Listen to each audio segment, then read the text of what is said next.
Finalmente, Salvador González, alias Eco, rindió su declaración como anticipo de prueba, pese a las acciones legales que presentaron los abogados de la defensa. Eco detalló cómo funcionaba la estructura de la línea y confirmó la información que el Ministerio Público reveló durante los meses previos a esta audiencia. ¿Será Eco el eslabón que provoque una condena contra Otto Pérez y Roxana Valdetti? Participe del análisis con el hashtag #EcoCanta. A continuación, la nota de la jornada, donde hubo de todo.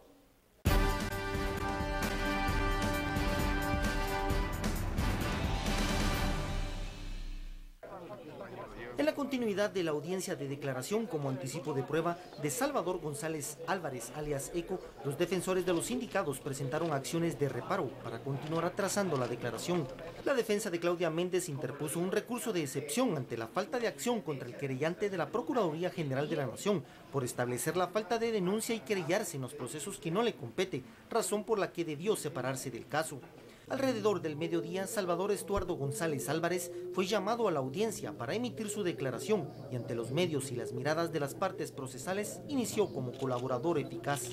Estuardo González, conocido como Eco, en su participación en la red de defraudación aduanera La Línea, declaró parte de su conocimiento y de cómo se repartían el dinero producto de los sobornos recaudados paralelos al fisco. En su intervención indicó ante el juez que el presunto operador Juan Carlos Monzón era el enlace directo con los exmandatarios Otto Pérez Molina y Roxana Valdetti y en varias ocasiones les entregó su parte. En su declaración agregó que una vez se reunió en casa presidencial con el presidente Pérez y otras con la ex vicemandataria, quien le llamó la atención por tratar temas de recaudación paralela con Pérez Molina. Entre las acciones presentadas por las partes, los litigantes mostraron inconformidad porque el abogado Alexis Calderón defiende a González Álvarez y a Monzón Rojas, quien debe presentarse a la audiencia y resolver dicha pugna que provocó que se alzaran los ánimos. En medio de la diligencia judicial, con osadía se subió el tono entre las partes, al punto de que el abogado público, Mario Sandler, arremetió contra el fiscal del Ministerio Público, porque este presuntamente dijo que el defensor vició las evidencias en una computadora utilizada por Eco, que fue presentada en la audiencia. Entonces me retiro, presidente, me siento mal de salud. No puedo continuar, me retiro, me siento mal de salud. Y no puedo seguir escuchando faltas de respeto así. Voy a calmarme ahora y a ver si me veo un médico y qué hago. Simplemente me siento mal de salud. Ante esto, el abogado indignado se retiró de la sala y en su salida perdió el equilibrio y desmayó en plena diligencia judicial, que posteriormente fue suspendida por el juez Miguel Ángel Gálvez. Bienvenidos a Sin Filtro, noche de martes. El tema, ya lo sabe, ya fue el tema del día. Numeral SF, Eco Canta. Escuchábamos, veíamos las imágenes del reporte de Cristian Martínez, todo lo sucedido en esa audiencia, en donde hubo de todo. Hubo un momento para presentar acciones legales, retrasar la declaración, un momento que Salvador González aprovechó para hablar y también existió ese espacio en donde se subieron los ánimos y ya ve usted la reacción del abogado Mario Sandler y bueno, la famosa y ya ahora inmortalizada caída, ¿no? Todos los usuarios de redes sociales hablaron de eso durante esta tarde y noche y hoy vamos a profundizar en ese tema con nuestros analistas Philip Chicola y Estuardo Zapeta.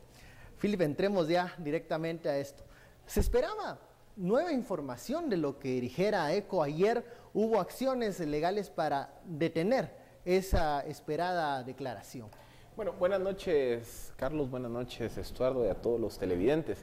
En gran medida creo que hoy el aporte de Eco sirve para algo que no necesariamente es el caso de La Línea, porque en su testimonio, a grosso modo, repitió básicamente lo mismo que había dicho en sus declaraciones de septiembre pasado, de su relación con Roxana Valdetti, de cómo después tiene relación con Otto Pérez, cómo es Juan Carlos Monzón el que lo lleva y cómo funcionaba la red. Para mí la clave del testimonio que da hoy Salvador González alias Eco es que él menciona 3 nombres. Y a esos 3 nombres él los identifica como personas con los cuales él se relacionaba y les entregaba los sobornos o el dinero que era recaudado de La Línea. Víctor Hugo Hernández, que ya lo hemos mencionado en este espacio, que él es gerente general de Vista Servicios Electrónicos S.A., la empresa, pues la sociedad anónima propietaria de la empresa o de la finca de Otto Pérez Molina en Izabal y en Tecpan. Mencionó también el nombre de Julio Aldana Franco. Julio Aldana Franco es un experto en colocación y movimiento de capitales, y él es quien le diseñó toda la estructura de empresas y sociedades anónimas para que Roxana Valdetti moviera su dinero, y no solo es diseñar y crear el modelo, sino aparte de eso, hacerlo operativo. Hay una frase que ya es segunda vez que ECO menciona, que él dice: hacer ver empresas de cartón como empresas reales. Y eso implica pedir préstamos, sacar dinero, contratar, invertir que haya movimiento, es decir, que opere como una empresa real, que tenga deudas, etcétera, etcétera, que hipoteque propiedades. Es parte de ese proceso de lavado. Entonces, hoy Salvador González menciona a Julio Aldana Franco como ese otro brazo. Y menciona un tercer nombre, Jonathan Chévez. Jonathan Chévez, también otro personaje que ha sido mencionado como un actor también clave en esa trama de movimientos de dinero. Y yo creo que el testimonio de hoy de González sirve para abrir la puerta justamente de la persecución del lado financiero del delito, del lavado de dinero, del enriquecimiento ilícito, del testaferrato, de cómo el dinero se empezó a mover. Y eso no solo permite entender hacia dónde se fue el dinero de la línea, sino que va a permitir rastrear otros casos, o mejor dicho, otras fuentes de dinero que se cuelen también en ese no eran sistema. No eran especialmente la estructura de la línea. Estuardo, tus impresiones de estas declaraciones y de toda esta jornada, donde hubo de todo. Hubo un momento de ansiedad, momento de gritos, momento de, bueno, cuando todos estábamos escuchando a González, alias ECO. ¿Qué te pareció la jornada en la audiencia? Bueno, primero quiero felicitar a todos los tuiteros y a todos los internautas por la creatividad que han tenido para presentar esta, yo no sé, inmortalizada caída, ¿verdad? Por supuesto que las inolvidables ya tienen tema. Ya tenemos un segmento completo ahí con eso. Pero aparte de eso, en realidad ha salido muy poca información. La información que ha salido es información que de hecho ya la mayor parte ya se tenía. Información nueva, Benke y Philip, es los millones que habían pedido que se transfirieran, ¿verdad? Y también cómo se movía la estructura, esas empresas que decía que tenían que parecer así como empresas de verdad, que de hecho eran empresas que les generaban hasta deudas, solo para que hicieran la pantalla, así, puro narco que saca una tarjeta de crédito y no la paga solo para decir, miren, ni mi tarjeta de crédito puedo pagar, ¿verdad? ¿Por qué entonces, si no íbamos a esperar grandes revelaciones de la declaración de ECO, pues la defensa trató de todo para que no hablara? Porque yo creo que digamos, este es el primer hilo que jala todo un tejido que va a ir muy interesante, se va a ir, digamos, desenredando conforme vayamos viendo también otras declaraciones. Ojo que recordemos que Monzón, cuando dio sus breves declaraciones, se presentó ante la autoridad y dijo que él tenía el otro 50%, que la otra mitad la tenía él. Y yo creo que cuando se complementen estos o se nieguen estos o se rebatan estos, ahí va a ser muy interesante. Ojo que ECO es un testigo, colaborador eficaz. Colaborador eficaz, testigo protegido o algo así en este proceso. Esto versus a Monzón, que no quisieron darle ese estatus. Porque la ley es muy clara en decir que a quienes han dirigido estructuras, quienes han sido los cabecillas o dirigentes de estructuras, digamos criminales, no tienen la opción de ser, ¿cómo se llama?, informantes. Tener poder desempeñar ese papel. No pueden hacerlo. Y Juan Carlos está acusado de ser el cabecilla de la estructura. Vamos al primer corte. Al regresar seguiremos hablando sobre esto. ¿Qué sucedió en la audiencia? ¿Litigio malicioso o realmente hay algunos vicios en el proceso?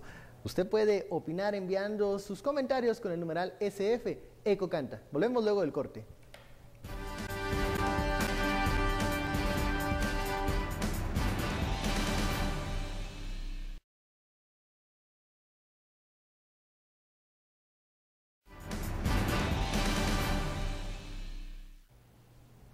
Regresamos a Sin Filtro y vamos al sondeo que hemos lanzado en Twitter para conocer la opinión de los seguidores de redes sociales.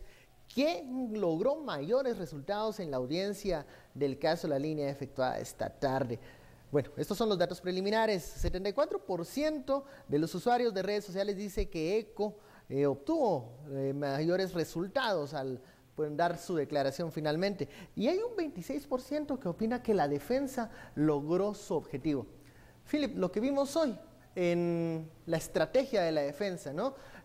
Presentar acciones legales, luego lo que hace el abogado Mario, ¿va en una estrategia realmente o estamos viendo una defensa con temor, arrinconada? ¿Qué estamos viendo? Yo creo que estamos viendo una realidad del sistema y que creo que solo hasta que hay casos de esta naturaleza que generan tanta atención pública y mediática, nos damos cuenta de los problemas del sistema. Nuestro sistema penal es excesivamente procesalista. Si se dan cuenta, ayer 7 horas se gastaron en conocer recursos de reposición, impugnaciones, apelaciones contra resoluciones del juez Gálvez. Y todo por lo largo, lo complejo del proceso. Y entonces esto genera un incentivo perverso. Y esto es una práctica muy aceptada en el mismo gremio de juristas, que las defensas tienden a enfocarse más en términos de formas, de formalismos, que en términos de fondo. O sea, si se dan cuenta, toda la estrategia de la defensa, como ocurrió también en el caso de Ríos Montt, va en la línea de impugnar temas procesales para ver si de verdad encuentro el agujerito de algún error y que ahí se caiga el caso. Porque la defensa no parecía interesada tanto en, por ejemplo, contrastar la historia de Salvador González, en cuestionar algunas de las aseveraciones que él hacía, en señalar algunas incongruencias que pudo haber tenido, sino que iba más por la línea de golpear vía formalismos. Y yo creo que esto, esto no es exclusivo de este caso, eso pasa en todos los casos. Y yo creo que eso es algo que tenemos que ya ver desde una perspectiva estratégica de país, que nuestro sistema penal tiende a ser excesivamente formalista y eso a su vez genera que las defensas y los debates terminen siendo más debates de términos de procesos, no tanto de sustantes. Estuardo, algunos usuarios de redes sociales nos dicen el caso se está yendo más por la propaganda que por los señalamientos. ¿Estamos viendo esto? ¿No hemos llegado a la parte medular donde están los señalamientos más duros por este tema que decía Philip de discutir las formas? Y eso es lo que vamos a seguir discutiendo, o sea, no nos asustemos que en este caso y en los que vienen, la línea 1, la línea 2, la línea 3, empresas que ya van a ser mencionadas y así como pasó con Aceros de Guatemala, vienen también ahí por ese lado, vienen también, digamos, por el lado de iniciativa privada, vienen también empresarios, ¿no? Empresas y empresarios, ¿verdad? Pero vamos a seguir con el sistema, digamos, con el énfasis sobre el proceso, sobre la forma. Y en esa discusión de la forma, digamos, pero ese se pierde. El llamado debido proceso que muchos mencionan, ¿no? Correcto. O sea, cuando hablamos de eso. Ese es el debido proceso. Y mira, mientras sea así, tenemos que aguantarlo porque así es. De entre toda esa, digamos, de entre toda esa paja, hay que ver qué trigo sacamos.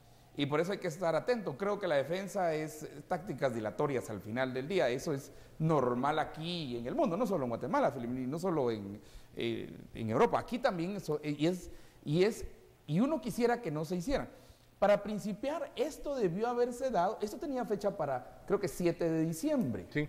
Esto estaba para el 7 de diciembre, 7 de enero, 7 de febrero, 7 de marzo, vamos 3 meses atrás. Esos son los tiempos, los tiempos jurídicos en Guatemala. Y acostumbrémonos porque esto va para largo. Pero vamos, precisamente porque vamos a entrar al juego de la forma y no el fondo. La única pena es que dentro de esa forma y los shows y todo eso, de hecho el abogado es cubano, ¿verdad? El abogado es cubano, es de la defensa pública penal. La defensa pública penal es un abogado cubano.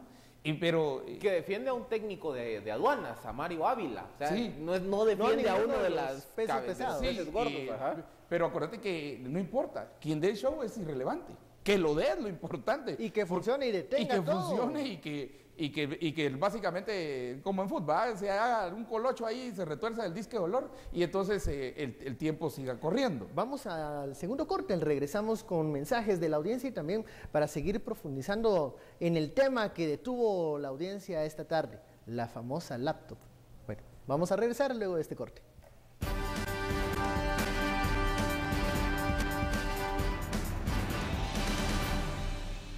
Regresamos a Sin Filtro, donde sus comentarios, sus opiniones son muy importantes y vamos a dar lectura a los mensajes que llegan a este foro con el hashtag de la noche, SF Eco Canta. El usuario Sergio Hernández nos dice, es impresionante el descaro del litigio malicioso. Las defensas no pueden desmentir los hechos, solo entorpecen procesos.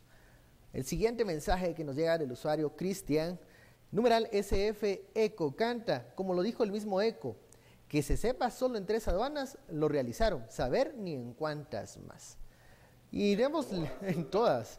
¿Y qué está sucediendo ahorita, no? Mire, si funcionó en una, funciona en no hay todas. vacío, ¿verdad? Y vamos a un último mensaje, SF Eco Canta. Solo en Guatemala se ve que un abogado le grita al juez y le da órdenes. Me imagino que por la actuación de, bueno, no digamos actuación, por lo que sucedió en la audiencia con el abogado Mario Sánchez. El abogado Leonardo DiCaprio dice hay varias preguntas que nos están haciendo en redes que a mí me gustaría atender. Por ejemplo, Alberto pregunta a dónde va todo esto y si Monzón dice algo diferente. Vean, y que esto me lleva también a atender otros comentarios. Un caso no se forma sobre el testimonio de un colaborador eficaz exclusivamente. Un caso, piensa en lo que es como un rompecabezas. Y hay varias fuentes de prueba. Por ejemplo, está la prueba documental, que ahí hay, por ejemplo, los documentos de cómo se lleva a cabo la evasión. Ahí está, por ejemplo, los documentos que se allanaron en la casa o en las oficinas de Salvador González. Las computadoras, en donde él llevaba el control de cuánto le daba a quién. Aparte está las escuchas telefónicas. Aparte está, entonces, los testimonios que pueda dar, no solo un González como colaborador eficaz, sino testigos. Por ejemplo, probablemente hubo gente que conoció la operación de la red, que no participó de ella y que sabe algunas partes del rompecabezas.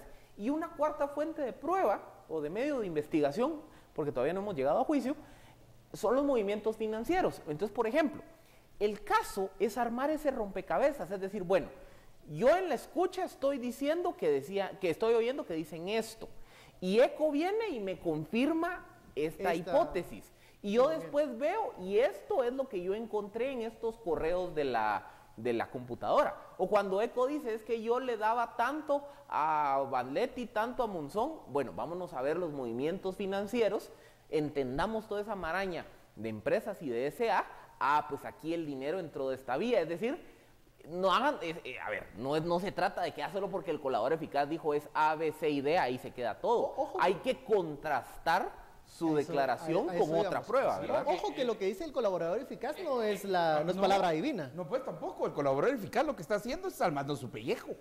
Y hay que ver qué de eso que dice es hemos útil. Tenido casos en Guatemala en los cuales los colaboradores eficaces terminaron mintiendo. Porque después ellos mismos dijeron, se fueron hasta a disculpar unos y decir, perdón, mentí. Ya estos señores ni los conozco. O sea, hay que tener cuidado también, por eso es que solo es una pieza. La labor del MP es contrastar toda esta información. La labor del MP es, este es un elemento, pero falta. Y ojo que ahorita estamos en la pura fase preliminar. Y aquí, por eso te digo, aquí, solo esta que estaba para el 7 de diciembre la estamos haciendo el 8 de marzo, 3 meses después. Hay que tener un elemento de paciencia también para ver. ¿Y por qué ocurre eso? Porque eso también nos permite responder otro de los comentarios recurrentes, es que queremos sentencias. ¿Por qué te estamos teniendo una audiencia en marzo que debió haber sido en diciembre? Fácil, porque el juzgado de Miguel Ángel Gálvez maneja 120 casos. Entonces, imagínense, solo el caso, la línea, que no nos extrañe que el testimonio de Eco se vaya a tardar toda esta semana. Y en la siguiente semana viene toda la audiencia de fase intermedia. Y si hay otro caso y otras capturas de otro. Recordemos que el mismo juzgado de Miguel Ángel Gálvez hasta hace 2 semanas estaba conociendo el caso de Aceros de Guatemala. O sea, aquí ¿qué es lo que ocurre? Muchas veces el juzgado dice, bueno, yo voy a abrir audiencia, qué sé yo, el 1 de junio.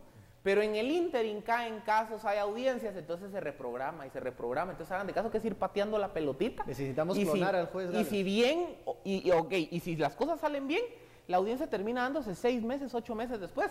Por eso el juicio, Eso si sería bien rapidísimo. va a llegar hasta el 2017, si Si bien bien va. va, si camina. Si Vamos miras, al si sondeo. miras la agenda, aún sin todos los recursos que está Sin la ley, todo este litigio. la agenda del juez Gálvez, 2017 ya está llena. Vamos a estar a ver los resultados del sondeo. ¿Qué cree la audiencia? ¿Quién sacó mayores resultados, réditos de esta jornada? 75% ECO, que habló, que finalmente habló. Y 25% la defensa. Al parecer, la defensa, según los internautas, perdieron el pulso esta tarde. Conclusiones rápidamente, Philip. Bueno, también otro tema que preguntan es qué va a pasar con todos los recursos que se presentó hoy. Ven, cuando ya se dicte una resolución de parte del juez, esos recursos se pueden apelar ante una sala de apelaciones. O sea, en cualquier momento una sala de apelaciones puede decir, no, todo estuvo bien o no, hubo errores, repitan el proceso. O sea, no es como que se vaya a retrotraer, es parte del proceso penal. Otra cosa, ¿por qué también los abogados se enfocaron tanto en evitar el testimonio de ECO? Porque ya hoy ECO dio su testimonio como prueba anticipada. Entonces eso quiere decir que lo que hoy está diciendo ya va a tener validez cuando se admita la prueba y si se abre a juicio. Entonces ya este testimonio es la primera pieza de ese rompecabezas que hablábamos. Por eso les digo, creo que lo que dijo ECO hoy y lo que va a seguir diciendo mañana y cuando se contraste con el resto de pruebas, hay que cruzarlo con lo que se conozca, si se da la audiencia, claro está, la semana entrante de fase intermedia, porque ahí es donde ya vamos a ver el caso entero, ahí es donde vamos a ver qué testimonios hay, qué escuchas, porque las que se presentaron en septiembre eran la puntita del iceberg. En esas solo se trataba de mostrar que había posibilidad de que se cometió un delito y posibilidad de que estuvieran involucrados. Ahora ya vamos a ver todo el árbol, ya vamos a ver todos los documentos que le incautaron a ECO. Los cheques que sacaron en la conferencia de prensa eran 2 o 3, pero probablemente deben de haber registros de más cosas. O sea, la otra semana es donde ya vamos a ver como lo que dijo ECO hoy encaja o no encaja en el resto del rompecabezas. Estuardo, conclusión. ¿Cómo ves mira, el caso? mi conclusión es que primero va a tardar muchísimo, ¿verdad? Y van a caer recursos y va a haber show y preparémonos, ¿verdad? Por lo menos entretenido va a estar. Más caídas. Más caídas y todo. Pero, primer punto, aquí hay que esperar también a la declaración de Juan Carlos Monzón. Y porque él dijo que tenía la otra parte de la mitad. Y ojo que este es colaborador eficaz. Monzón no es colaborador eficaz. Y me parece muy interesante ese juego porque los dos tratando de salvar su pellejo, vamos a ver si complementan la información. Y en segundo punto, para mí importante en este caso, es que durante todas estas audiencias y todo lo que se dé ahora, van a entrar nuevos, va a haber martes de MP y jueves de MP. Vamos a ver también otras empresas que van a caer, vamos a ver también más gente que va a hacer en otras líneas, en línea 3, en línea 4, porque esa es la línea 1. Y tercero, el poder, es impresionante el poder que tenía Roxana Valdetti. Es impresionante, ¿verdad? Digamos, indicar cómo iba aquí, que inviertan en esta empresa de noticias, sáquenlo, muévanlo, generen deuda. O sea, en realidad era ella quien dirigía todo. Sin duda era la jefa. Las hace 4 años. de esa línea. Era la jefa. Era la jefa de esos 4 años. Bueno, muchísimas gracias, Estuardo. Philip, por profundizar en este tema, en todo lo que sucedió hoy en la audiencia del caso La Línea con el juez Gálvez. Veremos cómo sigue evolucionando ese proceso. Y que se mejore el abogado, ¿verdad? Pues salió caminando bien. Esperemos que ya no se sienta tan mal para mañana. Bueno, a usted muchísimas gracias por su audiencia y siempre por estar pendiente de este espacio de discusión. Ya lo sabe, Sin Filtro, donde usted saca sus propias conclusiones. Siempre las noches, a las 10 de la noche, ya sabe, esta es la cita obligada. Nos vemos y feliz noche.